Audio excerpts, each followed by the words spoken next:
যাত্রীদের উপর কোনো কিছু আপাতত বর্তাচ্ছে না।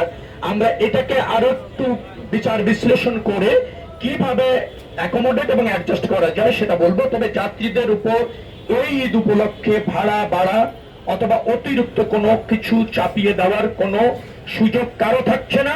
আমরা এটা কঠোরভাবে মনিটরিং করছি।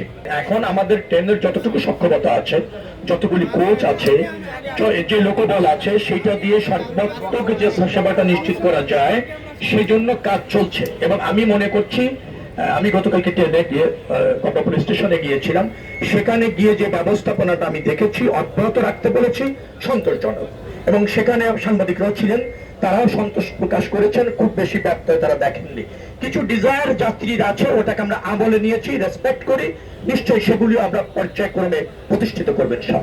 অগ্রিম টিকিট ফেরত দেওয়ার একটা চেষ্টা ইতিমধ্যে হয়েছিল জ্বালানির সংকটকে কেন্দ্র করে, সেটা আমরা বলে দেওয়ার পর অগ্রিম টিকিট আর ফেরত দেওয়া হয়নি। অগ্রিম টিকিট বহাল আছে, অর্থাৎ সড়ক ব্যবস্থাপনার জন্য পর্যাপ্ত প্রস্তুতি নেওয়া হয়েছে।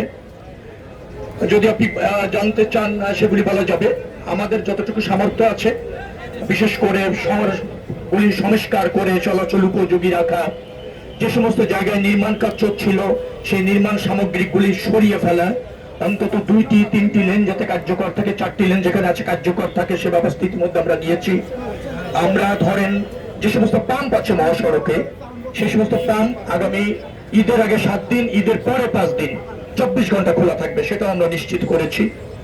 আমরা ইসের জায়গায় যে সমস্ত 260টি স্পটকে আমরা চিহ্নিত করেছি যেখানে যানজট হওয়ার সম্ভাবনা থাকে এবং অতীতে হয়েছে, সেটাকে চিহ্নিত করে হাইওয়ে পুলিশ, বিআরটিএ, আমাদের পরিবহন সেক্টরের সাথে যারা জড়িত, স্থানীয় পুলিশ, জেলা প্রশাসক, পুলিশ সুপার, তাদের সমন্বয়ে ওই 260টি স্পটে যাতে কোনো যানজটের তৈরি না হয় তার পর্যাপ্ত ব্যবস্থা, নিয়ন্ত্রণ ইত্যাদি ব্যবস্থাপনাটা আমরা নিশ্চিত করেছি এবং সেখানে সার্বক্ষণিকভাবে কাজ চলছে।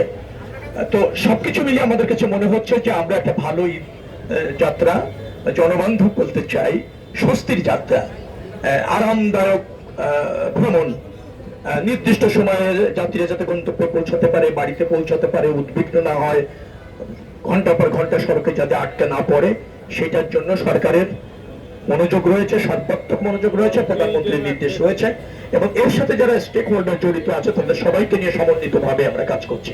আশা করছি যে আমাদের সফল হওয়ার যে চেষ্টা আছে সেখানে কোনো ব্যত্যয় ঘটবে না।